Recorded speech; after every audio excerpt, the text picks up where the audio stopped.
Hello, everybody. Thanks for joining me. I'm still testing the waters here on Twitch. I'm going to do a couple different things, see how it goes. I'll be sending this to YouTube, so hello, YouTube. We're going to try some office trivia. This is a kind of presentation I made for my friends a couple years ago, so I've already run this, but I figured I'd share it with you guys. So, office trivia. There's going to be three types of questions. First will be your standard multiple choice. And you kind of have an option here. I like to do multiple choice in a slightly more complicated way. So I'll post the question. If you know it instantly, if you don't need the multiple choice options, you can lock your answer in right away. And if you're right, you get 3 points as opposed to 1 point. If you need to wait to see the multiple choice options, you'll just get 1 point for getting it right. But the catch is, if you lock in that answer, you can't change it. So if you then see the multiple choice and you're like, shit, I messed up. I should have changed it. Oh, well. You can't. Or do. Do you. You can just play it normal if you want. I just figured I'd change it up a little bit. So that's multiple choice. Pretty straightforward. Next will be a numbers question. The answer will be a number. It's not Price is Right rules. You can go over. That's fine. If you're playing with a group, closest person will get 3 points and then 2 and then 1. If you're playing by yourself, just set a goal. Set a personal goal. See how close you can get. Maybe get within 10% or something. If you get the number dead on, you'll get an extra 2 points. And then there's categories questions. So those will be questions with multiple answers, like who works for Dunder Mifflin? Name as many as you can. You can pause the video at any time, actually. This isn't timed or anything. It's just do it at your own pace. You get a point for each correct answer you provide. So let's see how you guys do. You can post your scores in the comments. Who gets a high score. This first round is going to be all about Dwight Schrute. Pretty much all the questions are about Dwight. If you like this and want to see more, I'm live on Twitch right now. And comment or ping me, get at me somehow, and I'll keep making these and give you guys some content. So, without further ado, let's get into office trivia. First question. When we first meet Dwight, he is humming a song. The same song is later sung by Angela Martin during a Christmas party karaoke session. What song does he hum? So if you know it right away, you can lock in that answer, write it down, or whatever you guys are doing. Otherwise, multiple choice are right here. Is it Everybody Hurts by REM? Little Drummer Boy? Deck the Halls? Or Jingle Bells?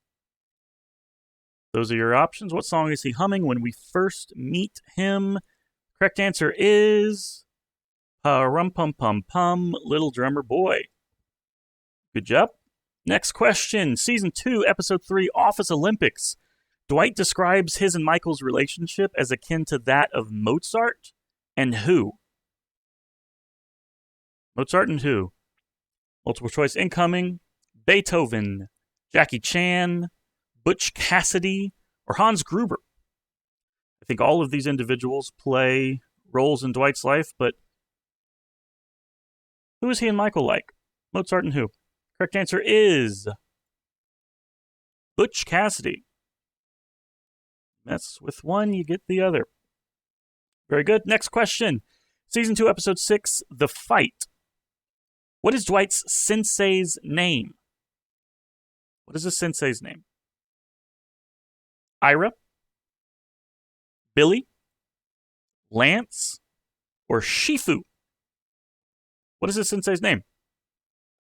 And again, you can pause these. I'm going to go somewhat quick through these because, I don't know how long you need. But you can feel free to pause these and take your time, discuss whatever you need to do. But the correct answer is Ira. Dwight does have a sensei named Billy. That's like season 5 or something. But in this episode, sensei's name is Ira. Next question. What is Dwight's all-time favorite movie? That is a good question. All-time favorite movie, what do we think? Multiple choice are The Crow, Bridge Over the River Kwai, Star Trek Generations, or Armageddon. What are we thinking? Favorite movie all time? I'll give you a hint. They discuss it in the parking lot during the fire. They're playing those games. Correct answer is The Crow. I've never seen it. I've never actually heard of it. I'm assuming it's about a bird, but I couldn't tell you. Next up, Dwight describes what holiday tradition as Machiavelli Meets Christmas. Machiavelli Meets Christmas, that would be either Decorating the Tree, Yankee Swap, Snowball Fights, or Determining Someone's Opinion of You based on the value of present you receive from them. That's something we probably all do a little bit inside, but is that what Dwight was talking about? Let's find out. Answer is Yankee Swap. Yankee Swap. Good job. Next up, we have our first number question. All right, how large is Dwight's beet farm in acres? Let me know how big it is. The whole number, it's an integer. Get as close as you can. Correct answer is 60. 60 acres. Not bad. Nice size. All right, next up, we have our first categories question. So, what diseases, either fictional or not suffered by anyone in the office, does the office jokingly submit to Dwight to be covered by the new healthcare plan? So those need to either be fictional or not suffered by anyone in the office. So an answer like anal fissures, you don't get a point for that because somebody does suffer from that in the office. Somebody has it. So you might want to pause it if you need time. I'm going to go through the answers here in a second. But what diseases do the office jokingly submit to Dwight to be covered by the new healthcare plan? All right, so we've got Ebola, mad cow disease, spontaneous dendrohydroplosion, leprosy, flesh-eating bacteria, hot dog fingers, government-created killer nano-robot infection. I think they'd make an acronym for that one. That's a little long. Count choculitis, and of course, inverted penis. Now, inverted vagina, that would be covered, obviously, but inverted penis is not. All right, back to some multiple choice. As demonstrated in Season 2, Episode 18, Take Your Daughter to Work Day, in a performance of Greensleeves, which, as we know, is a traditional English ballad about the beheaded Anne Boleyn, Dwight is proficient in what instrument? As demonstrated in that performance, Dwight is proficient in what instrument? Is it banjo, washboard, recorder, or keyboard? What can Dwight play? According to that performance, correct answer is the recorder. Of course he does. Don't we all love playing hot cross buns on the recorder? Next up, Dwight states he can raise his cholesterol at will. Why does he say he would want to do this? Is it to enter a heightened state of awareness? To lower it? To better adapt to his environment? Or to feign weakness? Why would he want to raise his cholesterol at will?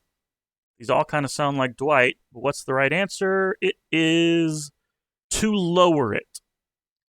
Not a great reason, but hey, if he can do it, kudos, man. Good job. Next up, Dwight is quoting what famous dictator when he states, "It is a privilege to fight, and blood alone moves the wheels of history," during his Dunder Mifflin Salesman of the Year speech. Who's he quoting there? Famous dictator. Is it Adolf Hitler? Pol Pot? Joseph Stalin? Or Benito Mussolini? Which dictator is Dwight quoting? Correct answer is Mussolini. Mussolini. We all know that. Why did Dwight state that he cried at the end of the movie Armageddon? Good movie. Was it because it was New Year's Eve and it began to snow exactly at midnight? Was it the self-sacrifice of Bruce Willis's character? Did I Don't Want to Miss a Thing by Aerosmith begin to play? Or did he have a lingering paintball injury? Why did Dwight cry at the end of that movie? Correct answer is it was New Year's Eve. And it began to snow exactly at midnight. It's beautiful. It's absolutely beautiful. Who wouldn't cry? Next question. Why does Linda the drug tester specifically remember Dwight from their previous interactions? She tests hundreds of people. Why would she remember him? Is it because his urine was green? because he demanded higher accuracy tests, because he volunteered to monitor individuals as they were being tested, or because he refused to recognize her authority over him. Why did Linda remember Dwight? Correct answer, his urine was green. I don't know what causes that. I don't know, maybe beets, red beets plus standard urine color equals green. I have no idea. If there's a deeper level to the joke, I don't know it, but that's the right answer. All right, we got a numbers question that's not about Dwight, because I guess I couldn't come up with another one. But this is still about The Office. How many bottles of vodka does Michael buy to liven up the Christmas party in Season 2, Episode 10? Yes, an expert asks if it's enough to get everyone wasted. So how many bottles is that? Correct answer is 15 bottles. Probably enough for The Office that probably has a total of like 12 people, 15 people, I don't know. Everyone gets a bottle. I like it. All right. Categories question. Also not about Dwight, but that's okay. What 5 movies does Meredith say she would bring to a desert island? So again, you probably want to pause for this, or maybe all of them. I don't know. Pause for this. What 5 movies does she want to bring to a desert island? That's again that parking lot game. Correct answers are Legends of the Fall, Big Fat Greek Wedding, Legally Blonde, Bridges of Madison County, and of course, Ghost, but just that one scene. Classic. All right, I think we have 5 more. I think we have 5 more questions. Let's see if we can finish strong. Dwight played the role of Mutie the Mailman in his 7th grade production of what musical? They had a lot of kids at that school. They started maybe needing to add some roles. So Mutie the Mailman was in what musical? Was it Sweeney Todd, Footloose, Fiddler on the Roof, or Oklahoma? All musicals. You can't rule them out that way. Those are all musicals. But what Dwight perform in? Correct answer is Oklahoma. Very nice. Next up, Dwight buys Michael a custom jersey for the Wilkes-Barre Scranton Penguins hockey team for his birthday. But instead of a name, what has Dwight chosen to have across the back of the jersey? Is it Happy Birthday, Manager, From Dwight, or insert text here? Could have been a really cool gift had it said Michael Scott or just Scott. But instead, correct answer is From Dwight. You got to get that recognition in there. It's a good gift. Next up, what was Dwight's great-grandfather's name? Good question. What was his great-grandfather's name? Let's look. Was it Dwight Schrute? Was it Remington Schrute? Hans Schrute? Or Dwight Schrute? What are we thinking Dwight's great-grandfather's name? Correct answer is Dwight Schrute. He's Amish. You know, father's name is Dwight Schrute. Grandfather's name also Dwight Schrute. Great-grandfather Dwight Schrute. Makes sense to me. Next up.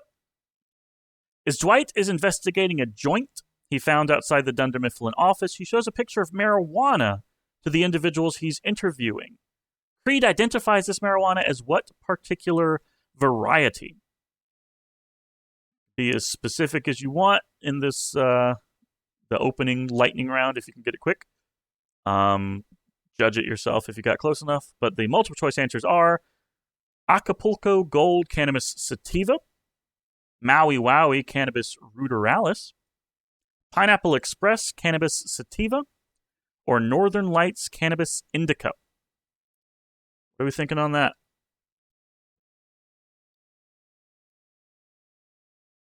Correct answer is Northern Lights Cannabis Indica. No, it's marijuana. When Dwight was in the 6th grade, he lost his school spelling bee to Raj Patel by misspelling what word? Clearly a memory that weighs on him heavily. What word did he misspell? Was it disappointment, failure, regrettable, or misspelling? Which is a commonly misspelled word, but did they give it to Dwight in the 6th grade? Let's find out. Correct answer is failure. Yeah, it's rough. There might be one more question. Let's find out. That might be it. Nope, that's it. Okay, so that's the end of round one. Tally up your scores. Let me know how you did. Put it in the comments. So you can get the highest score. I still have my friends' scores from when we did it, so I can maybe compare those. See who knows the office the best. If you liked this, let me know. I can keep doing stuff like this. I can do trivia for other properties. I've done Harry Potter trivia before. There's a ton of stuff I'm into. I'm live at twitch.tv/jbebe941. Give me a follow. And we can hang out, do some trivia, play some games. Yeah. But that is all for now. Thank you so much for joining, and take care.